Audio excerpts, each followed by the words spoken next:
Welcome back to What Arty Noobs with General Disturbance. This is the 105 leFH18B2, the French Tier 5 Premium SPG you might know as a leFH, a leaf blower or a leHEPA. This one is located on the southeast spawn of Pearl River and it's under the command of YouWho. Yes, it's him again, YouWho. The guy who has sent in quite a few replays already. Well, this is actually quite an interesting game, and you'll see why a little while later. I'm not going to spoil it for you already, but you can see he has a lot of ace tankers, and the markings are on the side of his vehicle, as well as 2 marks of excellence already on the barrel, and I think he's working on his third. Well, he's providing himself some cover there from the enemy. He doesn't want to get hit by any light tanks, so he's kind of providing some concealment. And that should work. Okay, 105mm light field howitzer mounted on top of a Shure MV7X. Let's get into action. Well, we can see on the approach road to the village, we've got a heavy tank number 6. Fires the first round at him, gets a hit, 109. 410 alpha, 53mm pen, and 2 meters, well 1.91 meters on the burst radius. He got another hit in the heavy tank, and I think he's about to do him again. 51 hit points this time. The thing about this howitzer is it fires so quickly that you can keep a tank tracked once it has been tracked, just by hitting the tracks each time and resetting the repair. That was a penetrating round from the heat round. Fired into the Cromwell. He managed to get 330 alpha off that. Now, these shells are actually capable of doing 350 alpha, and he's killed the Cromwell with the next shot.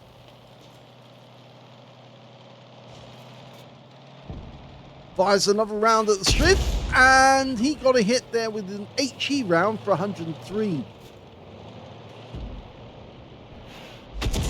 Just misses the 88. Bit of RNG coming in there. Let it settle. He's very good at letting it settle because he does get the hits. 180 off that one. But we've lost sight of the target, but we do have some teammates nearby, so they should be able to spot the guy. But he's decided to change his position, and he's moving. There are tanks over on the west side of the map, and some of them have actually been taken out already.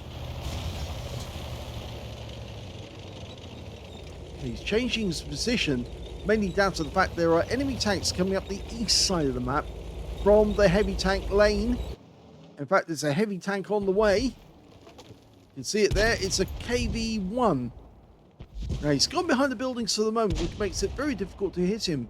But if he ever comes out from behind those buildings, he should be able to take the guy out. But at this rate, he is actually being whittled away bit by bit. So he's decided to go after this Striv M42 up near the village. Dials in, rounds out, and direct hit. He didn't kill the guy, left him on 19 hit points, but he is a one-shot now. Dials in, rounds out, and yes, he does get the kill. And that's his second kill of the game so far. Of course, the other one was with the heat round on the Cromwell. Well, the enemy can still make its way towards our cap area. In fact, we've lost sight of the KV-1. And now we're looking at this 88 who managed to get into the village, and our Valiant was shooting him in the rear. But we've got another enemy Valiant over here, so we're dialing in on him instead. Let's see if we can get a shot. Rounds out. Direct hit. Good shot. 139 hit the turret. Now the Valiant's decided to put himself in a rather inconvenient position where he's actually easier to be hit, because of course he went sideways on up against the wall, and that was a blind round. It actually hit the ground, unfortunately, so that was a miss. But we've got an M4A1 with a heat round. Let's see if he can do this. Unfortunately he doesn't. He hits the wall again. So another heat round. Rounds out. That was a direct hit, but it didn't kill him. Now, he's loading another HE round for the Valiant. And he does get a hit. 181. That was a good one. That guy is getting absolutely covered in shells.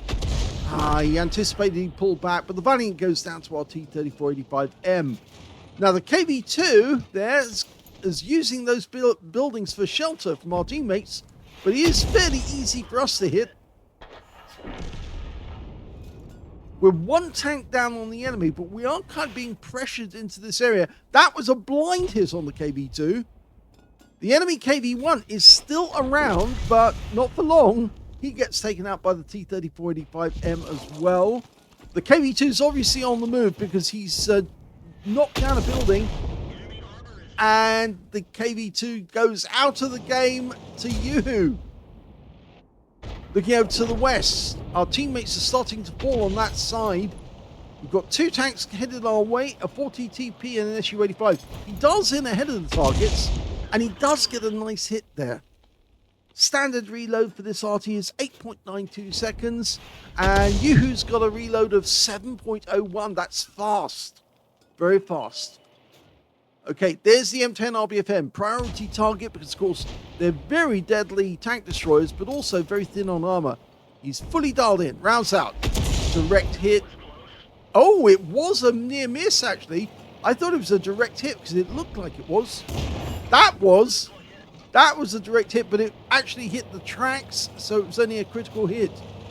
He fires another one in, and that one hit the ground, unfortunately. Okay, this enemy is now starting to get very close to us. So, can we get another shot?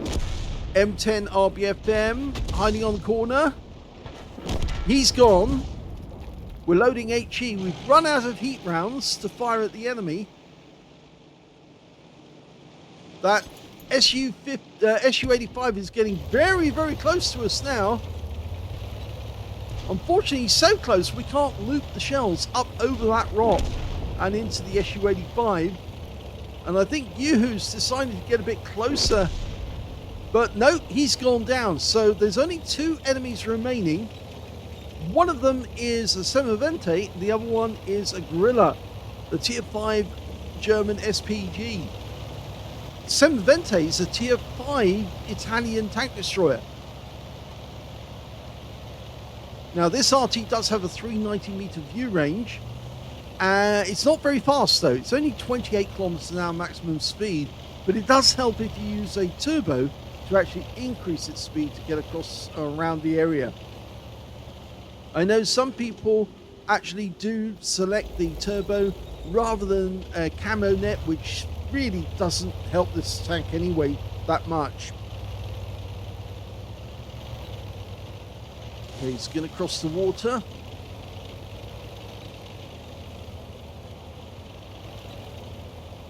So far, we've not been spotted by the enemy. You can see the other two are all headed together into the village. They're going to have just a general look around and see if they can spot the Semivente or the Gorilla. By going across the center here on the plain, it does give the enemy a chance to try and see us.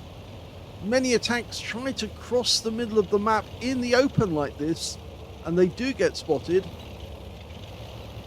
The Gorilla doesn't have much of a view range, but the Semivente does, so he's the one who's more likely to see us, especially if he's got a pair of binoculars.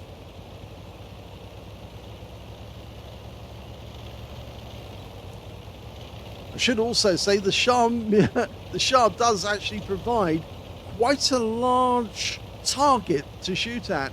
It's about the size of a medium tank rather than a heavy tank actually, or rather a medium tank at the end of the war. At the time, the French thought that the Shure was actually quite big for its size. Well, compared to an FT-17, it really was big. Well, we haven't been spotted so far, and this Fifi is on its way. By the way, Fifi La Pew Pew was a name that was given to the RT by a member of What RT Noobs some time ago, back in 2017.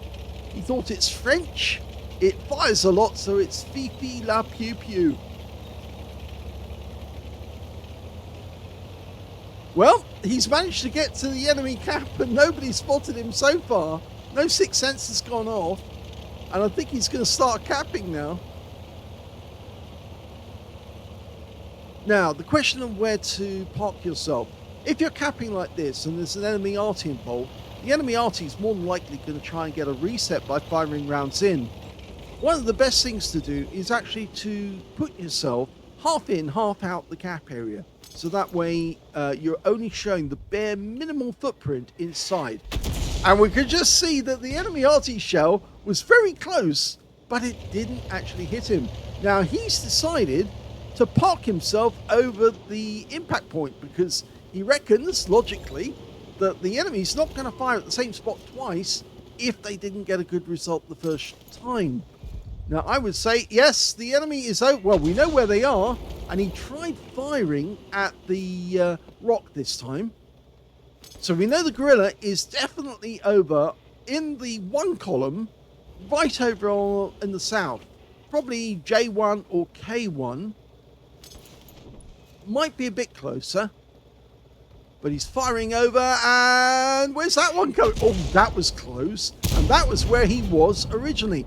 Now, you shouldn't fire because the reason every time you fire, the tracer can be seen by the enemy at the other end. So that would allow him to work out where to redirect their fire.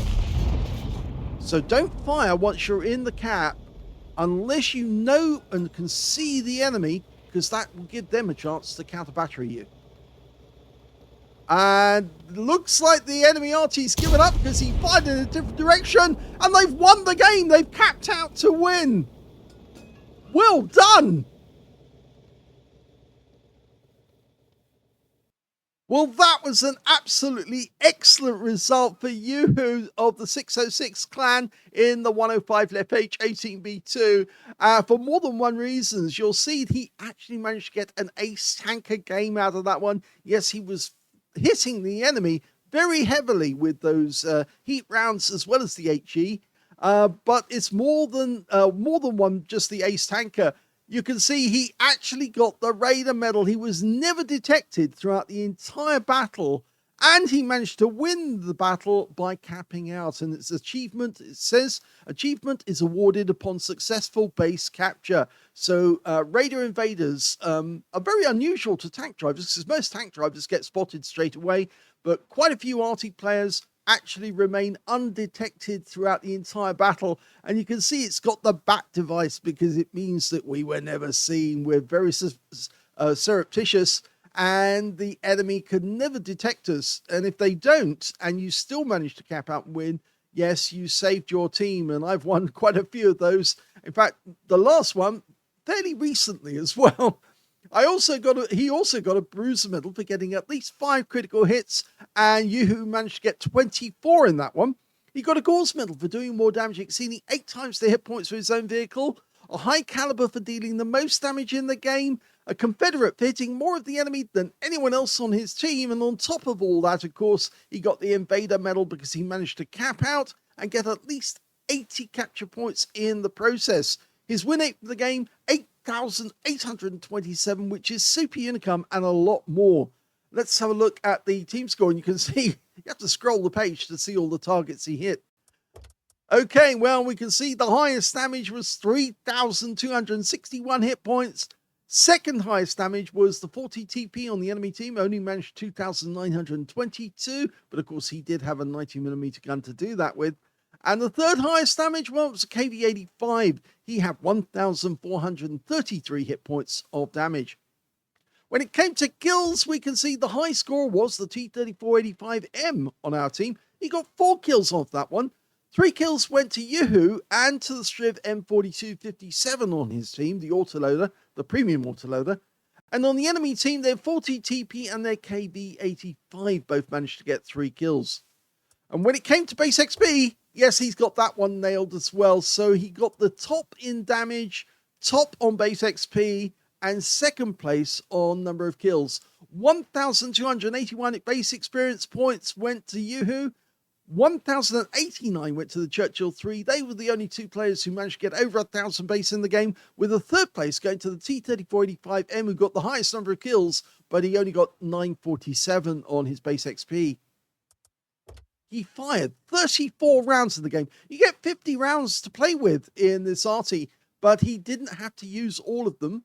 He did use up all his heat rounds though.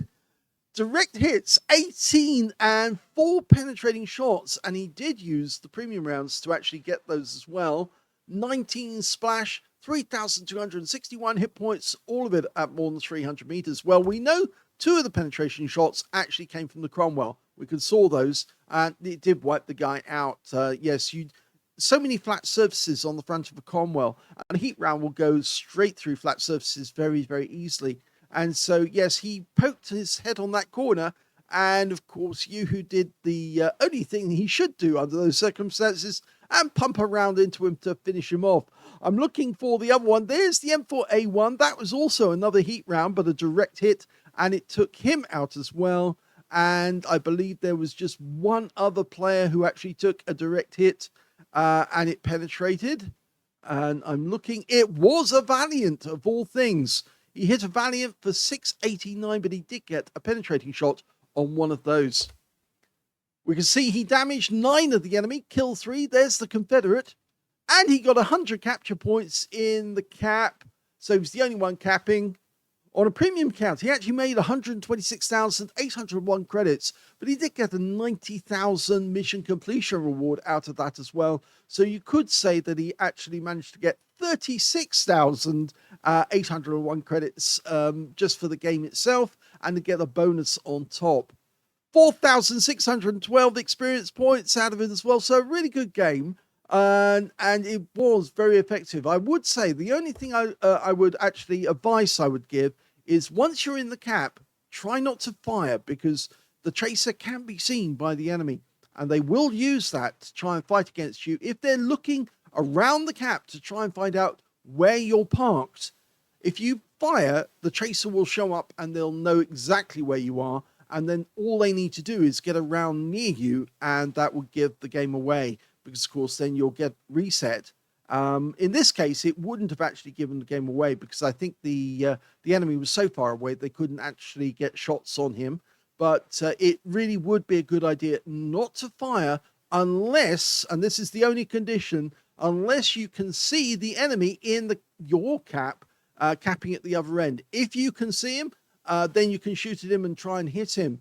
But that's the only reason you would actually be firing from a cap whilst you're capping, to try and get a reset on the enemy in your cap so you can win by capping. Hope you enjoyed that replay. I did. It's always fun watching a battle where you get a Raider Invader medal, because of course it means that you were super sneaky, that you really did fool the enemy and you were never spotted, even though the enemy came close to him on numerous occasions. Please give this video a like, do subscribe to our channel, leave a little comment down below because it feeds the algorithm, and Mr. Al Gore and his rhythms do love to receive some support. And thank you for watching!